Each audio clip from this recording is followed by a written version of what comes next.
ચાલો વિદ્યાર્થી મિત્રો, હવે જે સ્વાધ્યાયનો પ્રશ્ન 5.11, એક ટ્રક સ્થિર સ્થિતિમાંથી શરૂ કરીને 2 મીટર પ્રતિ સેકન્ડ સ્ક્વેરની પ્રવેગિત ગતિ કરે છે. ટી બરાબર 10 સેકન્ડે ટ્રકની ઉપર ઉભેલી જમીનથી 6 મીટર ઊંચાઈએ ઉભેલી એક વ્યક્તિ પથ્થરને પડવા દે છે. ટી બરાબર 11 સેકન્ડે પથ્થરના એ વેગ, બી પ્રવેગ કેટલા હશે તે શોધો. હવાનો અવરોધ અવગણવાનો છે. જો વિદ્યાર્થી મિત્રો, અહીં એક ટ્રક છે કે જે પેલા સ્થિર સ્થિતિમાં છે અને પછી પ્રવેગિત ગતિ કરે છે, તો સ્વાભાવિક છે કે 10 સેકન્ડ સુધીમાં તેણે કંઈક વેગ પ્રાપ્ત કરી લીધો હશે. હવે આ જે કાંઈ વેગ એણે પ્રાપ્ત કરી લીધો હોય 10 સેકન્ડમાં, એ જ વેગ આ પથ્થરે પણ ત્યારે પ્રાપ્ત કરેલો હશે. સ્વાભાવિક છે કે આ વેગ એ સમક્ષિતિજ દિશામાં હશે. બરાબર. જ્યાં સુધી પથ્થરને પકડેલો છે ત્યાં સુધી પથ્થરને પણ 2 મીટર પ્રતિ સેકન્ડ સ્ક્વેરનો પ્રવેગ મળેલો હશે. પણ હવે 10 સેકન્ડ બાદ જ્યારે પથ્થરને મુક્ત કરવામાં આવે છે, અહીં કહ્યું છે કે પથ્થરને પડવા દેવામાં આવે છે, એટલે કે મુક્ત કરવામાં આવે છે, તો જેવો પથ્થરને મુક્ત કરવામાં આવે તો તરત જ તેનો સમક્ષિતિજ દિશાનો પ્રવેગ છે એ શૂન્ય થઈ જશે. હા, 10મી સેકન્ડે સમક્ષિતિજ દિશામાં તેણે જે વેગ પ્રાપ્ત કરેલો હશે તે વેગ હવે અચળ વેગ જળવાઈ રહેશે. બરાબર, સમક્ષિતિજ દિશામાં. હવે ટી બરાબર 11 સેકન્ડે પથ્થરનો વેગ અને પ્રવેગ શોધવાનો છે. જો સૌથી પહેલા આપણે આપેલી જે રાશિઓ છે લખી લઈએ. અહીં પ્રવેગ, ટ્રકનો જે પ્રવેગ છે એ 2 મીટર પ્રતિ સેકન્ડ સ્ક્વેર છે. બરાબર. ટ્રકનો પ્રારંભિક વેગ v0 એ 0 છે અને 10 સેકન્ડ સુધીનો સમય છે, એટલે ટી બરાબર છે 10 સેકન્ડ. તો હવે આ માહિતી પરથી હું ટ્રકનો અંતિમ વેગ શોધી લઉં. જો ટ્રકનો અંતિમ વેગ v બરાબર v0 પ્લસ at, અહીં v0 તો 0 છે, a નું મૂલ્ય છે 2 અને t નું મૂલ્ય છે 10, એટલે v બરાબર મળે 20 મીટર પ્રતિ સેકન્ડ. એટલે આ થઈ ગયો ટ્રકનો 10 સેકન્ડ પછીનો અંતિમ વેગ, જે પથ્થરનો x દિશાનો અચળ વેગ બનશે. તેથી પથ્થરનો x દિશાનો એટલે કે સમક્ષિતિજ વેગ, જેને આપણે નામ આપીએ vx, તો vx બરાબર v થશે, એટલે કે 20 મીટર પ્રતિ સેકન્ડ થશે. અને યાદ રહે કે આ જે વેગ છે એ અચળ રહેશે. હવે આ વેગ બદલાશે નહીં, હવાનો અવરોધ આપણે અવગણવાનો છે. હવે પથ્થર પડતો મૂકી દેવામાં આવ્યો છે, એટલે હવે પથ્થર નીચે તરફ પણ ગતિ કરતો હશે. હવે નીચે તરફની જે ગતિ છે એ અચળ પ્રવેગી ગતિ થશે ગુરુત્વાકર્ષણની હાજરીમાં. બરાબર. તો ટી બરાબર 11 સેકન્ડ બાદ, એટલે કે પથ્થરને મૂકી દીધા પછીની 1 સેકન્ડ બાદ પથ્થરનો જે વેગ છે તેમાં એક્સ દિશાનો વેગ તો એટલો અચળ હશે જ, પરંતુ વાય દિશાનો વેગ પણ આવી જશે. એટલે હું આમ લખું કે પથ્થરને પડતો મૂક્યા બાદ 1 સેકન્ડ પછી શિરોલંબ વેગ, જો 1 સેકન્ડ પછીની જ વાત થશે ને, કારણ કે 10 સેકન્ડ સુધી તો પથ્થર પકડેલો હતો, પછીની 11મી સેકન્ડે આપણે વેગ અને પ્રવેગ શોધવાના છે, તો મૂક્યા બાદ 1 જ સેકન્ડની વાત થાય. બરાબર છે. તો અહીં આ વેગ છે તમને મળી શકે vy બરાબર v0y પ્લસ ayt સૂત્ર પરથી. હવે v0y એટલે y દિશાનો પ્રારંભિક વેગ 0 હતો, ay તરીકે સ્વાભાવિક છે કે g આવી જાય, અને t તરીકે અહીં હું t ડેશ એવું નામ આપું. તો આ થઈ જશે, g નું મૂલ્ય 10 લઈ લઈએ અને t ડેશ તરીકે 1 સેકન્ડ, એટલે આ થઈ જાય 10 મીટર પ્રતિ સેકન્ડ. એટલે કે આ પથ્થરનો વાય દિશાનો જે વેગ છે એ 10 મીટર પ્રતિ સેકન્ડ હશે. તેથી હવે આપણે પથ્થરનો પરિણામી વેગ છે એ મેળવી શકીએ. પથ્થરનો પરિણામી વેગ, જેને આપણે v નામ આપીએ, તો v બરાબર થશે √ vx² પ્લસ vy². બરાબર. હવે vx એ તો 20 મીટર પ્રતિ સેકન્ડ અચળ છે, તેનો સ્ક્વેર પ્લસ 10નો સ્ક્વેર. આને સોલ્વ કરતા વિદ્યાર્થી મિત્રો જવાબ મળશે 22.36 મીટર પ્રતિ સેકન્ડ. એટલે આ થઈ ગયો તેનો પરિણામી વેગ. એટલે આમ તો પરિણામી વેગનું મૂલ્ય છે આ. બરાબર, આ આપણો એક જવાબ થયો. હજી આ જે વેગ છે તેની દિશા આપણે શોધીએ.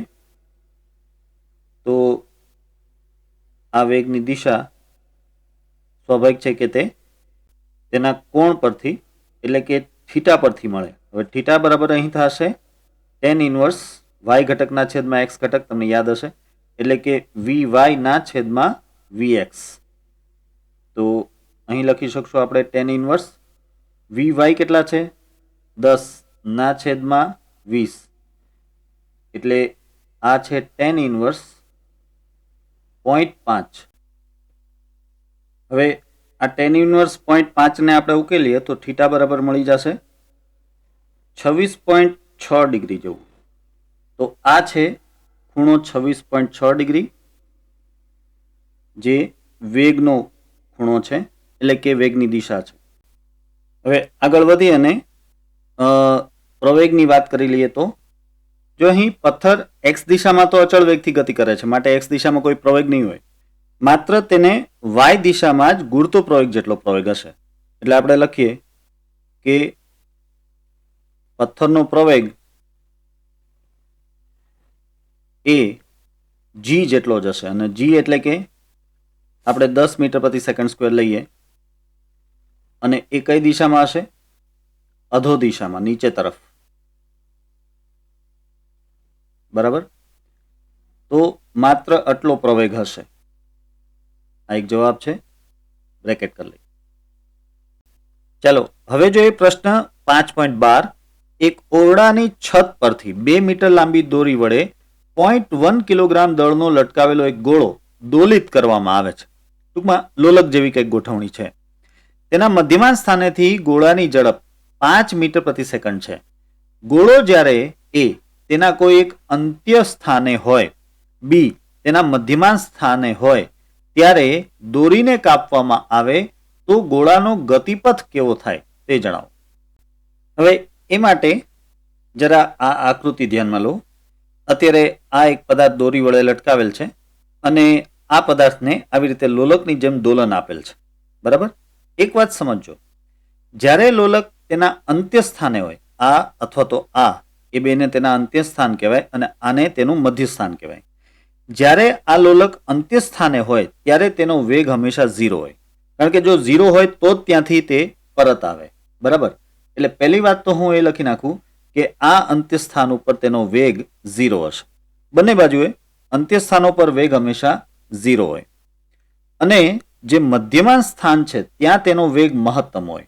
હવે દાખલા તરીકે આ અત્યારે લોલક આમ જઈ રહ્યો છે, આમ અહીં મધ્યમાન સ્થાનેથી પસાર થઈ રહ્યો છે, તો એ સમયે તેનો જે વેગ છે આપણે જાણીએ છીએ કે હંમેશા સ્પર્શકની દિશામાં હોય, એટલે આ રીતે તેનો વેગ હશે. આ વેગ તેનો સ્પર્શકની દિશામાંનો વેગ, અને તે પણ મહત્તમ વેગ હશે. vm નામ આપો.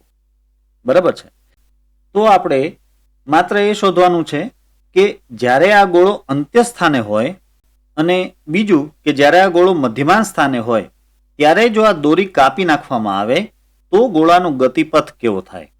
હવે સમજીએ. પહેલા તો એ કે જ્યારે આ ગોળો તેના અંત્ય સ્થાને હોય, અહીં અંત્ય સ્થાને, ત્યારે જો દોરી કાપી નાખવામાં આવે તો શું થાય? હવે સમજો, ત્યારે તેનો વેગ 0 છે. જો વેગ 0 છે એનો મતલબ કે આ ગોળો સ્થિર છે. હવે આ સ્થિર છે ને અચાનક આ દોરી કાપી નાખવામાં આવે તો આ ગોળો આધાર વગરનો થઈ જાય અને સ્વાભાવિક છે કે મુક્ત પતન કરે. જો મુક્ત પતન કરે તો તેનો ગતિપથ નીચે તરફ સ્ટ્રેટ આવે, બીજું કંઈ નહીં. આવી રીતે નીચે તરફ સીધો ગતિપથ આવે. અને જો આ ગોળાને મધ્યમાન સ્થાને હોય ત્યારે દોરી કાપી નાખવામાં આવે તો સમજો કે જ્યારે તે મધ્યમાન સ્થાને છે ત્યારે તેના વેગની દિશા આમ સ્પર્શકની દિશામાં છે. તો આ સમયે જો તમે તેને દોરી કાપી નાખો એટલે કે આધાર વગરનો કરી નાખો તો આ ગોળો આવી રીતે x દિશામાં અચળ વેગથી ગતિ કરે અને y દિશામાં ગુરુત્વાકર્ષણ તેની ઉપર બળ લગાડે, એટલે આ પદાર્થ, આ ગોળો આવી રીતે પ્રક્ષિપ્ત ગતિ કરે છે કે નહીં? આ પ્રક્ષિપ્ત ગતિ બરાબર છે. તો આ વાત આપણે નોંધી લઈએ. જો ગોળો અંત્ય સ્થાને હોય ત્યારે દોરી કાપી નાખતા ગોળો ગુરુત્વાકર્ષણને લીધે અધો દિશામાં સુરેખ માર્ગે ગતિ કરે અને ગોળો મધ્યમાં સ્થાને હોય ત્યારે દોરી કાપી નાખતા ગોળો પ્રક્ષિપ્ત ગતિ કરે અને તેનો ગતિમાર્ગ એ પર્વલયાકાર હોય. હવે જોઈએ પ્રશ્ન 5.13. 70 કિલોગ્રામ દળનો એક માણસ એક લિફ્ટમાં વજન કાંટા પર ઊભો છે. નીચેના દરેક કિસ્સામાં વજન કાંટા પરનું અવલોકન કેટલું થશે તે નોંધો. એ. લિફ્ટ ઉપર તરફ 10 મીટર પ્રતિ સેકન્ડની નિયમિત ઝડપથી ગતિ કરે છે. જો આ વાતને આપણે આકૃતિ દ્વારા સમજીશું. આ આકૃતિ જુઓ. જો અહીં લિફ્ટની અંદર એક માણસ એક વજન કાંટા ઉપર ઉભેલો દેખાય છે. આ જે છે એ વજન કાંટો છે. હવે અત્યારે આ લિફ્ટ ઉપર તરફ v બરાબર 10 મીટર પ્રતિ સેકન્ડની અચળ ઝડપથી ગતિ કરે છે. હું લખી નાખું કે આ 10 મીટર પ્રતિ સેકન્ડ અચળ છે. માટે સ્વાભાવિક છે કે પ્રવેગ એ બરાબર 0 થશે. હવે જો પ્રવેગ 0 છે તો આમાં કોઈ આભાસી બળ કે એવું કંઈ લાગશે નહીં, પરંતુ માણસને ગુરુત્વાકર્ષી બળ તો લાગશે જ. માટે આ જે વજન કાંટો છે તે જે વજન દેખાડશે, જેને હું W1 નામ આપું, એ સ્વાભાવિક છે કે mg જેટલો થશે. હવે આ W1 બરાબર mg છે અને એમનું મૂલ્ય તમને આપી દીધું છે 70. આ 70 કિલોગ્રામ અને જીનું મૂલ્ય આપણે 10 લઈ લઈએ તો 700 ન્યૂટન જેટલું વજન બળ આ વજન કાંટા ઉપર લાગશે. અને માટે તે વજન કાંટો જે દળ દર્શાવશે એ દળ આપણે આમ લખી શકીએ m બરાબર w ના છેદમાં g, એટલે કે અહીં W1 ના છેદમાં g, એટલે સીધી વાત છે કે 700 ના છેદમાં 10 એટલે ફરી પાછા 70 કિલોગ્રામ. બરાબર. તો અહીં આ પહેલા કિસ્સામાં જે વજન કાંટો દળ દર્શાવશે એ 70 કિલોગ્રામ દર્શાવશે. બરાબર. હવે જો બીજો કિસ્સો. લિફ્ટ નિમ્ન દિશામાં એટલે કે અધો દિશામાં 5 મીટર પ્રતિ સેકન્ડ સ્ક્વેરના નિયમિત પ્રવેગથી ગતિ કરે છે. જો હવે અહીં પ્રવેગ છે તો આ માટે હવે આપણે નવી આકૃતિ લઈએ. અહીં દોરીશું આપણે. ચાલો જોઈએ પ્રશ્ન બી. એ માટે આ રહી આકૃતિ.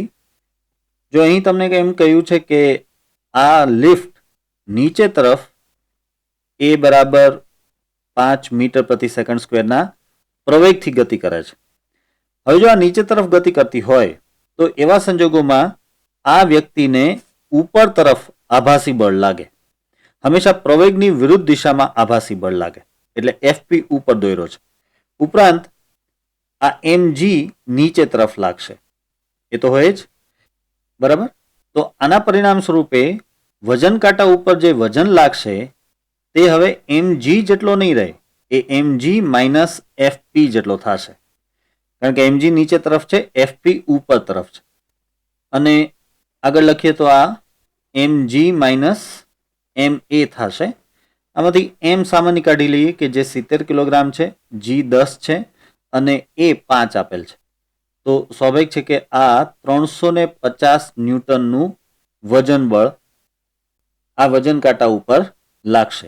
તો આના પરિણામ સ્વરૂપે આ વજન કાંટો જે દળ દર્શાવશે તે તમે m2 બરાબર W2 ના છેદમાં g વડે લખી શકો.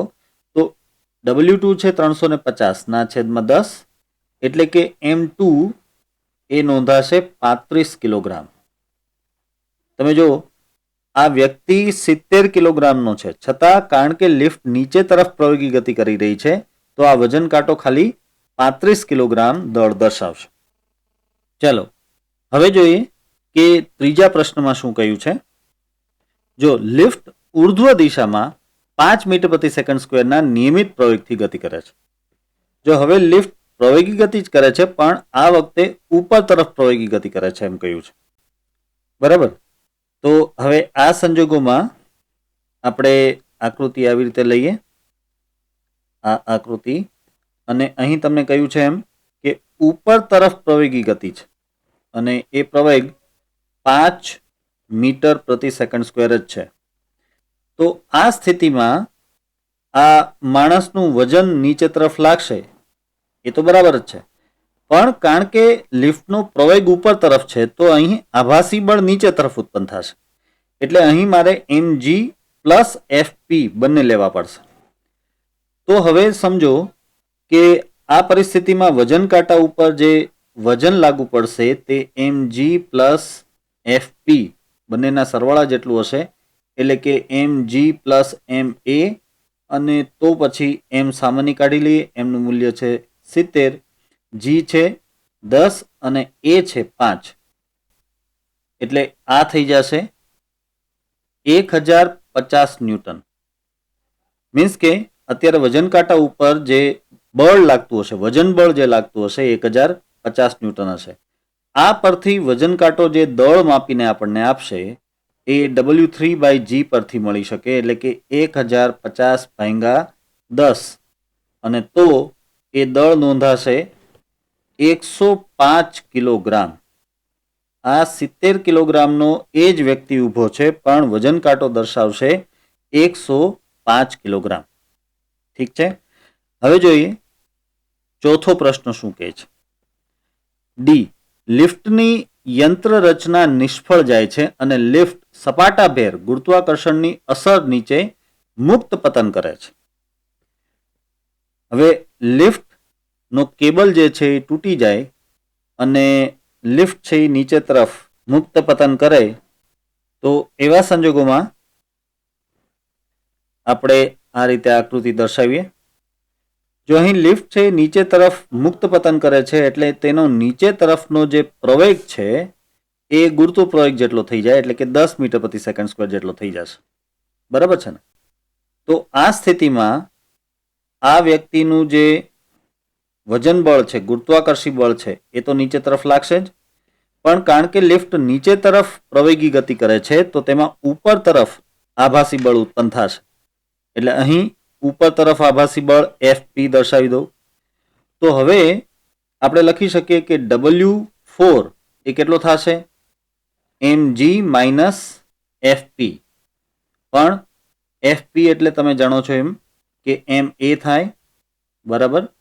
અને હવે m એટલે કે 70 કિલોગ્રામ, અને અહીં g એટલે 10, અને માઇનસ a એટલે g અને તે પણ 10, એટલે આ 10 માઇનસ 10 થઈ જશે 0. તો W4 બરાબર તમને મળશે 0 ન્યૂટન.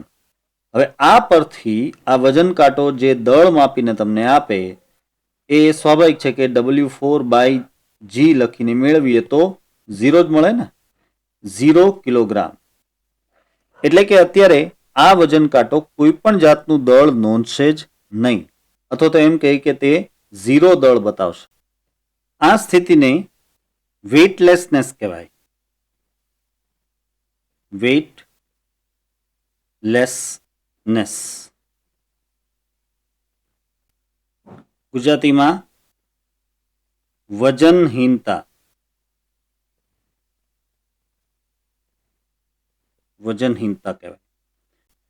જો તમે આ રીતે લિફ્ટમાં ખરેખર નીચે તરફ મુક્ત પતન કરતા હો તો તમને અંદર વજનહીનતાનો એટલે કે વજન રહિત સ્થિતિનો અનુભવ થાય. આ જ વસ્તુ એસ્ટ્રોનોટને અહીં પૃથ્વી પર રહીને વજનહીનતાનો અનુભવ કરાવવા માટે એરોપ્લેનમાંથી ફ્રી ફોલિંગ એટલે કે મુક્ત પતન કરાવવામાં આવે. એરોપ્લેનમાં એસ્ટ્રોનોટ્સને લઈ જવામાં આવે ખૂબ ઊંચાઈ ઉપર, અને ત્યારબાદ ત્યાંથી એરોપ્લેનને આમ સીધું નીચે તરફ મુક્ત પતન કરાવવામાં આવે. ખૂબ જ ઊંચાઈઓ એટલે એમાં તેમાં કોઈ નુકસાન ન થાય, પણ જ્યાં સુધી એરોપ્લેન જમીનની નજીક પહોંચે ત્યાં સુધી આમના મુક્ત પતન કરાવવામાં આવે, જેથી અંદર વજનહીનતાનો અનુભવ એસ્ટ્રોનોટને થાય. એટલે પૃથ્વી પર રહીને પણ એસ્ટ્રોનોટ વજનહીનતાનો અનુભવ કરી શકે. અને જેવું એરોપ્લેન જમીનની નજીક પહોંચે એટલે ત્યારે તરત એન્જિન શરૂ કરીને તેને રેગ્યુલર ઉડાડી લેવામાં આવે. ચાલો જોઈએ પ્રશ્ન 5.14. આકૃતિ 4 કિલોગ્રામ દળના એક કણનો સ્થાન વિરુદ્ધ સમયનો આલેખ દર્શાવે છે. જો અહીં તમને આકૃતિ બતાવી છે જે x વિરુદ્ધ t નો આલેખ દર્શાવે છે, એટલે કે સ્થાન વિરુદ્ધ સમયનો આલેખ દર્શાવે છે. a t less than 0, t greater than 4 second, 0 less than t less than 4 second સમયે કણ પર લાગતું બળ, અને b t બરાબર 0 અને t બરાબર 4 સેકન્ડ સમયે આઘાત શોધો. ગતિ એક પરિમાણિક છે તેમ ગણો. હવે સૌથી પહેલા તો તમે આલેખ બરાબર સમજી લો. આ રીતે આલેખ છે. જો આ જે બ્લુ લાઈન દર્શાવેલી છે તે આલેખ છે. આલેખ અહીં 0 થી નહીં પણ અહીં માઇનસ થી શરૂ થાય છે આ રીતે. તો હવે તમે જોઈ શકો છો કે આ ભાગમાં x નું મૂલ્ય સમય સાથે બદલાતું નથી. એનો મતલબ એમ થયો કે આ સમયે પદાર્થ સ્થિર છે. હું લખી નાખ્યું કે અહીં પદાર્થ સ્થિર છે. તો આપણે કહી શકીએ કે t<0 માટે પદાર્થ સ્થિર છે. એ જ રીતે આ ભાગ જુઓ, અહીં પણ આલેખ સમક્ષિતિજ છે, એટલે કે x નું મૂલ્ય t સાથે બદલાતું નથી. તો આ ભાગમાં પણ પદાર્થ છે એ સ્થિર છે. આ ભાગ એટલે કયો ભાગ? આ t બરાબર 4 સેકન્ડ કરતા વધારે સમયવાળો ભાગ. તો t>4 સેકન્ડ માટે પદાર્થ સ્થિર છે. હવે જરાક આ ભાગ જુઓ, 0 થી લઈને 4 સેકન્ડ વચ્ચેનો જે ભાગ છે તે. આ સમય x ના મૂલ્યમાં એક ધારો વધારો થઈ રહ્યો છે. સમયની સાથે x માં એક ધારો વધારો થઈ રહ્યો છે. એનો અર્થ એમ થાય કે આ ભાગમાં પદાર્થનો વેગ અચળ છે. હું અહીં લખી નાખું કે અહીં વેગ અચળ છે. બરાબર? તો આપણે સાથે સાથે જવાબ લખતા જઈએ. જો પેલા એ નો જવાબ કે ભાઈ t 0 તો આ સમયે પદાર્થ સ્થિર છે. ત્યારબાદ t 4 સેકન્ડ તો અહીં પણ પદાર્થ સ્થિર છે.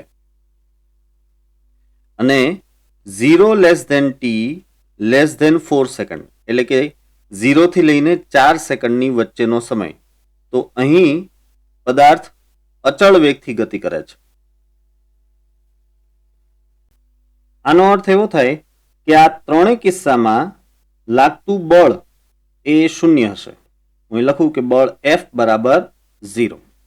કારણ કે જો બળ લાગતું હોય તો પદાર્થ સ્થિર ન રહે, અને જો બળ લાગતું હોય તો પદાર્થ અચળ વેગી ગતિ ન કરતો હોઈ શકે. સ્થિર પદાર્થ અને અચળ વેગી ગતિ બંને દર્શાવે છે કે પ્રવેગ શૂન્ય છે, એટલે કે બળ શૂન્ય છે. તો કણ પર લાગતું બળ અહીં શૂન્ય છે. હવે t બરાબર 0 અને t બરાબર 4 સેકન્ડ સમયે આઘાત કેટલો છે તે આપણે શોધવાનો છે. જો આઘાત એટલે કે બળનો આઘાત એ વેગમાનના ફેરફાર જેટલો હોય. બરાબર? હવે અહીં શું થાય છે? જો 0 સેકન્ડે પદાર્થ સ્થિર છે અને અચાનક અચળ વેગી ગતિ પ્રાપ્ત કરે છે. અને અહીં શું થાય છે? ચોથી સેકન્ડે પદાર્થ અચળ વેગી ગતિમાં છે અને અચાનક સ્થિર થાય છે. તો સ્વાભાવિક છે કે આ બંને સ્થાને વેગમાં ફેરફાર થયો છે, એટલે કે વેગમાનમાં ફેરફાર થયો છે, તો પછી બળનો આઘાત હોય. બરાબર? તો આપણે બળનો આઘાત શોધવો છે, એટલે કે આપણે વેગમાનનો ફેરફાર શોધીશું. હવે એ માટે પહેલા આ 0 થી લઈને 4 સેકન્ડ વચ્ચેનો જે વેગ છે એ શોધવો પડશે. આપણે જાણીએ છીએ કે અચળ વેગ છે, તો આ જે અચળ વેગ છે એ શોધવો પડશે. હવે તમે જો 0 થી 4 સેકન્ડમાં કરેલું સ્થાનાંતર 3 મીટર છે અને લાગેલો સમય 4 સેકન્ડ. બરાબર? તો હવે આપણે તે માટે અચળ વેગ કેટલો છે તે શોધી લઈએ. જો t બરાબર 0 થી t બરાબર 4 સેકન્ડ વચ્ચે પદાર્થનો અચળ વેગ એ આપણે v બરાબર ડેલ્ટા x ના છેદમાં ડેલ્ટા t પરથી મેળવી શકીએ. અને ડેલ્ટા x એટલે કે આપણે કહી શકીએ 3 - 0 અને ડેલ્ટા t એટલે કે 4 - 0 એટલે કે 3 ના છેદમાં 4, તો એ થાય 0.75 મીટર પ્રતિ સેકન્ડ. તો યાદ રહે કે 0 થી 4 સેકન્ડ વચ્ચે જે અચળ વેગ છે તે છે 0.75 મીટર પ્રતિ સેકન્ડ. હવે આપણે તેમાં પહેલો સમય લઈએ, એટલે કે t બરાબર 0 સેકન્ડ સમયે બળનો આઘાત શોધીએ. હવે આ બળનો આઘાત એ થાય વેગમાનના ફેરફાર જેટલો. વેગમાનનો ફેરફાર. હવે જો બળના આઘાતને સંજ્ઞા જે વડે દર્શાવી શકાય, તો અહીં પહેલા આપણે જે t બરાબર 0 સમય માટે લઈ રહ્યા છે, અને જેવું કે કહ્યું તેમ કે તે વેગમાનના ફેરફાર જેટલો ડેલ્ટા p જેટલો હશે. અને ડેલ્ટા p તમને ખબર છે કે m ડેલ્ટા v જેટલો થાય. અને તો હું લખી શકું એમ ડેલ્ટા વી એટલે કે V2 માઇનસ V1, બરાબર. હવે જો એમ એટલે કે દળ, એ દળ કેટલું આપેલું છે તમને 4 કિલોગ્રામ, અને V2 એટલે કે જો 0મી સેકન્ડે શું થયું કે વેગ 0 હતો અને 0.75 થયો, એટલે V2 તરીકે 0.75 આવશે અને V1 તરીકે 0 આવશે. તો સ્વાભાવિક છે કે આ થઈ જશે 3 ન્યૂટન સેકન્ડ. આઘાતનો એકમ છે ન્યૂટન સેકન્ડ. તો આ થઈ ગયું t બરાબર 0 સેકન્ડનો આઘાત. અને હવે લઈએ આપણે t બરાબર 4 સેકન્ડ સમયે બળનો આઘાત. આ બળના આઘાતને આપણે જે t બરાબર 4 સેકન્ડ એવું લખીએ. તો અહીં પણ સ્વાભાવિક છે કે વેગમાનનો ફેરફાર જ લેવાનો થશે. ડેલ્ટા p ડેશ નામ આપું અને તો એ m ડેલ્ટા v ડેશ પરથી મળી શકે, અને તો એ m અહીં આપણે લખીએ V2 dash minus V1 dash. હવે આ m એટલે દળ 4 કિલોગ્રામ. હવે જો t બરાબર 4 સેકન્ડે V2 ડેશ એટલે કે અંતિમ વેગ એ થઈ જાય છે 0, પદાર્થ 4 સેકન્ડ બાદ સ્થિર થઈ જાય છે. અને V1 ડેશ એટલે કે ચોથી સેકન્ડ પહેલાનો જે વેગ છે એ તેનો અચળ વેગ છે 0.75, બરાબર. તો સ્વાભાવિક છે કે આ થઈ જશે -3 ન્યૂટન સેકન્ડ. તો આ રીતે અહીં તમને બળનો આઘાત મળે છે -3 ન્યૂટન સેકન્ડ, જ્યારે કે t બરાબર 0 સેકન્ડે તમને બળનો આઘાત મળતો હતો +3 ન્યૂટન સેકન્ડ. હવે જોઈએ પ્રશ્ન 5.15. 10 કિલોગ્રામ અને 20 કિલોગ્રામ દળ ધરાવતા બે પદાર્થો A અને B ને લીસી સમક્ષિતિજ સપાટી પર રાખી એક હલકી દોરીના છેડાઓ સાથે બાંધેલ છે. F બરાબર 600 ન્યૂટનનું એક સમક્ષિતિજ બળ નંબર 1 A પર, નંબર B પર દોરીની દિશામાં લગાડવામાં આવે છે. તો દરેક કિસ્સામાં દોરીમાં તણાવ કેટલો હશે તે શોધો. હવે જો સૌથી પહેલા અહીં જે A પદાર્થ છે તેનું દળ આપણે M1 કહીએ તો M1 બરાબર 10 કિલોગ્રામ આપેલ છે, અને જે B પદાર્થ છે તેનું દળ આપણે M2 કહીએ તો M2 બરાબર તમને 20 કિલોગ્રામ આપેલ છે, અને જે બળ લગાડવાનું છે તે છે F બરાબર 600 ન્યૂટનનું બળ, બરાબર છે. હવે આ બંને પરિસ્થિતિઓને આપણે પેલા આકૃતિ દ્વારા સમજી લઈએ. જો આ છે પહેલી પરિસ્થિતિ, અહીં આ એક લીસી સપાટી છે જેના ઉપર બે બ્લોક મૂકેલા છે. આ બંને બ્લોકને અનુક્રમે A અને B નામ આપેલું છે. આપણે હમણાં જ વાત કરી એમ કે A નું દળ છે M1, B નું દળ છે M2, બરાબર. અને અહીં A ઉપર બળ લગાડવાનું છે. તમને કહ્યું છે કે A પર બળ લગાડો. આ A ઉપર જે બળ લગાડશું એટલે આ બ્લોક ખેંચાશે અને સાથે સાથે આ પાછળ દોરી બાંધેલી હોવાથી આ બીજો બ્લોક પણ ખેંચાશે, પણ આ દરમિયાન આ દોરીમાં તણાવ બળ ઉત્પન્ન થશે. હવે જો આ તણાવ બળ આપણે દોરીમાં આ રીતે દર્શાવી શકીએ. જો આ A બ્લોક જે છે ને તેમાંથી તણાવ બળ T આમ અંદર તરફ, અને B બ્લોક છે તેમાંથી પણ તણાવ બળ T આમ અંદર તરફ આપણે દર્શાવી શકીએ. આપણે જાણીએ છીએ કે દોરીમાં તણાવ બળ દરેક બિંદુએ સમાન હોય, પણ હંમેશા તેના છેડા ઉપર અંદર તરફ તણાવ બળ દોરવાનું હોય. તો આ છેડો છે તો અંદર તરફ એટલે આ તરફ તણાવ બળ, અને આ દોરીનો બીજો છેડો છે તો ત્યાંથી તણાવ બળ અંદર તરફ એટલે આ તરફ દોરી શકાય. હવે અહીં સપાટી ઘર્ષણ રહિત છે એટલે આ જે બળ લગાડ્યું છે તેના હિસાબે આ બંને બ્લોક એક સાથે પ્રવેગી ગતિ કરશે. સ્વાભાવિક છે કે બંનેનો પ્રવેગ છે એ સમાન થશે. હું અહીં દર્શાવી દઉં કે આ બંને ડાબી તરફ એ જેટલા પ્રવેગથી ગતિ કરશે, બરાબર. હવે પહેલા આપણે M1 દળના પદાર્થની વાત કરીએ. તો M1 દળના પદાર્થને આગળ તરફ બળ લાગી રહ્યું છે F જેટલું, પાછળ તરફ બળ લાગી રહ્યું છે T જેટલું, અને એમ છતાં આ A જેટલા પ્રવેગથી ગતિ કરે છે. તો આપણે કહી શકીએ કે આ જે A પદાર્થ છે, A પદાર્થ, તો A પદાર્થ માટે જે પરિણામી બળ છે જે હંમેશા M1 A જેટલું હોય, એ પરિણામી બળ કેટલું હશે તો કે F માઇનસ T જેટલું હશે, બરાબર છે. આગળ તરફ બળ લાગી રહ્યું છે F, પાછળ લાગી રહ્યું છે T, અને એમ છતાં આગળ તરફ પ્રવેગી ગતિ કરે છે તો તેનું પરિણામી બળ M1 A જેટલું થાય. તો M1 A બરાબર F માઇનસ T. આમાં કોઈ ડાઉટ નહીં. હવે એ જ રીતે જો આપણે બી પદાર્થ માટે વાત કરીએ, જો બી પદાર્થ માટે તો સમજો બી પદાર્થને આગળ તરફ એક જ બળ લાગી રહ્યું છે, તણાવ બળ ટી, અને તેના હિસાબે એ જેટલા પ્રવેગથી ગતિ કરે છે. પાછળ કોઈ બળ આમાં લાગતું નથી કારણ કે ઘર્ષણ તો છે નહીં. એટલે અહીં આપણે કહી શકીએ કે આ ટી તણાવ બળ એ આ બ્લોક પર લાગતા પરિણામી બળ એટલે કે M2A જેટલો થાય. તો હું અહીં લખીશ કે M2A બરાબર થાય તણાવ બળ ટી. આ છે સમીકરણ 1 અને સમીકરણ 2. હવે આ સમીકરણ 1 અને 2 પરથી આપણે તેનો ગુણોત્તર લઈએ તો આમ લખી શકાય. સમીકરણ 1 અને 2 પરથી જો આ બંનેનો ગુણોત્તર લઉં છું એટલે આ હું લખી શકીશ M1 ના છેદમાં M2 બરાબર F માઇનસ ટી ના છેદમાં ટી. હવે આમાં જેટલા મૂલ્યો છે મૂકી દઈએ આપણે. M1 છે 10 કિલોગ્રામ, M2 છે 20 કિલોગ્રામ, F એ છે 600 ન્યૂટન માઇનસ ટી ના છેદમાં ટી. એટલે આને જમણી બાજુને તમે આમ પણ લખી શકો કે આ થઈ જશે 600 ના છેદમાં ટી માઇનસ 1. હવે ડાબી બાજુએ 10 ના છેદમાં 20 એટલે કે 0.5 અને આ જે 1 છે તેને ડાબી બાજુએ લઈ લઈએ તો એ ઉમેરાઈ જશે એટલે થઈ જશે 1.5 અને અહીં વધે 600 ના છેદમાં ટી. હવે આ પરથી વિદ્યાર્થી મિત્રો તમે ટી શોધી શકશો. ટી બરાબર 600 ના છેદમાં 1.5 એટલે કે 400 ન્યૂટન આવશે. તો આ પહેલા કિસ્સામાં જે તણાવ બળ આપણે શોધવાનું હતું એ આપણને મળી રહ્યું છે 400 ન્યૂટન. ચાલો હવે આપણે બીજા કિસ્સા તરફ આગળ વધીએ. એ માટે આપણે આ આકૃતિનો ઉપયોગ કરીશું.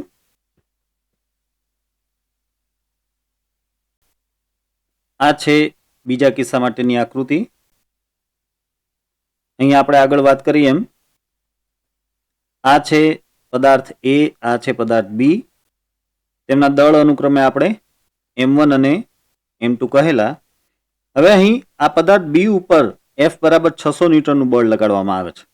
તો તેના હિસાબે આ બ્લોક આગળ ગતિ કરશે અને પાછળ આ દોરીમાં તણાવ બળ ઉત્પન્ન થશે.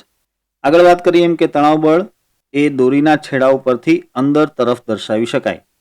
તો આ છે તણાવ બળ T. અહીં આપણે T ડેશ એવું નામ આપીએ અને આ T ડેશ આપણે શોધવાનું છે.